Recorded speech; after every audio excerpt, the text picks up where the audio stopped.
খুব সাধারণ একটা রেসিপি, কিন্তু খেতে খুবই টেস্টি হয় যারা এটা পছন্দ করে।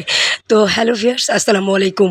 আমি নীলা আপনাদের সবাইকে ওয়েলকাম করছি নতুন আরেকটা রান্নার ভিডিওতে। আর আজকে রান্না করব বেগুন, আলু, কাঁঠালের বিচি, টমেটো দিয়ে চিংড়ি শুটকি। খুব মজার একটা রেসিপি, যারা পছন্দ করে তাদের খুবই ফেভারিট। আর যারা পছন্দ করে না বা শুটকির গন্ধটা সহ্য করতে পারে না, তাদের জন্য খুবই অপছন্দের একটা খাবার। তারপরেও রান্নাটা করেছি, পুরো ভিডিওটা দেখবেন। রান্নাটা কেমন হলো একটা কমেন্ট করে জানাবেন। প্রথমে কড়াইয়ে তেল দিয়ে আমি বেগুনটা ভালো করে ভেজে নিব লবণ এবং হলুদ দিয়ে।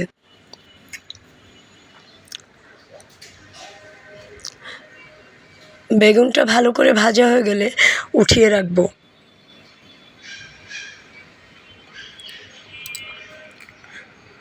ওই তেলের ভিতরে দিয়ে দিব আলু।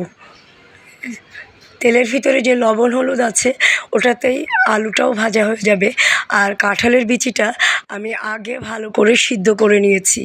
আলুটা ভাজা হয়ে গেলে আলুর সাথে কাঁঠালের বিচিটাও ভেজে নিব।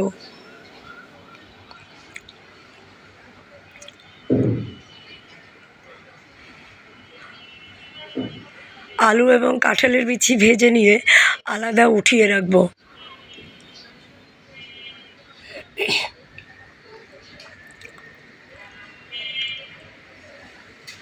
কাঁঠালের বিচি কিন্তু এমনভাবে সিদ্ধ করেছি যেন একদম পুরোটাই খুব ভালোভাবে সিদ্ধ হয়ে যায়, শক্ত না থাকে।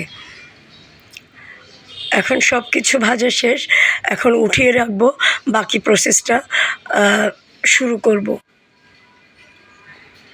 কড়াইয়ে তেল দিয়ে দিলাম, দিয়ে দিব আদা কুচি, পেঁয়াজ কুচি এবং রসুন কুচি। আদা, পেঁয়াজ, রসুন খুব ভালো করে ভেজে নিব। যখন এটা বাদামি কালার চলে আসবে তখন আধা কাপ মতো পানি দিয়ে দিব।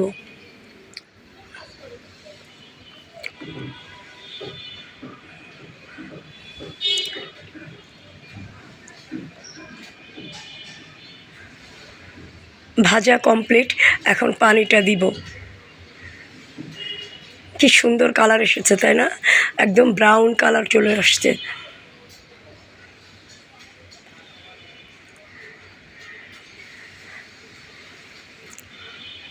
এখন দিয়ে দিব স্বাদ মতো লবণ, হলুদ, মরিচের গুঁড়া, জিরা গুঁড়া এবং ধনিয়া গুঁড়া। সব মশলা দিয়ে আমি এটা খুব ভালো করে কষিয়ে নিব।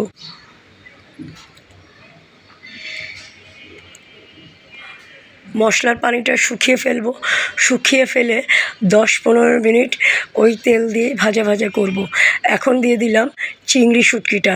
চিংড়ি শুটকিটা আমি আগে গরম পানি দিয়ে ভিজিয়ে রেখেছিলাম এবং হালকা গরম পানি করে সিদ্ধও করে নিয়েছি। নিয়ে পানিটা ফেলে দিয়েছি যেন গন্ধটা না লাগে।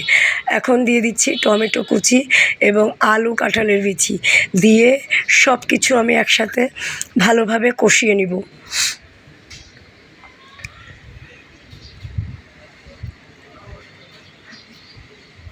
একটু সময় নিয়ে কষাবো। আর এটাতে ঝোল রাখবো না, একদম গা মাখা যে ঝোল রাখে ওরকম রাখবো। যার কারণে সময় নিয়ে কষাবো যেন আলু, টমেটো সব কিছুই খুব ভালোভাবে সিদ্ধ হয়ে যায়। এখন আমি পরিমাণ মতো ঝোলের পানি অ্যাড করব। ঝোলটা যেহেতু বেশি রাখবো না, আলুটা সিদ্ধ হওয়া পর্যন্ত যতটুকু পানি প্রয়োজন ততটুকু পানি দিয়ে দিব। ঝোলটা ফুটে উঠলে এটা আমি ভেজে নেওয়া বেগুনগুলো দিয়ে দিব এর ভিতরে।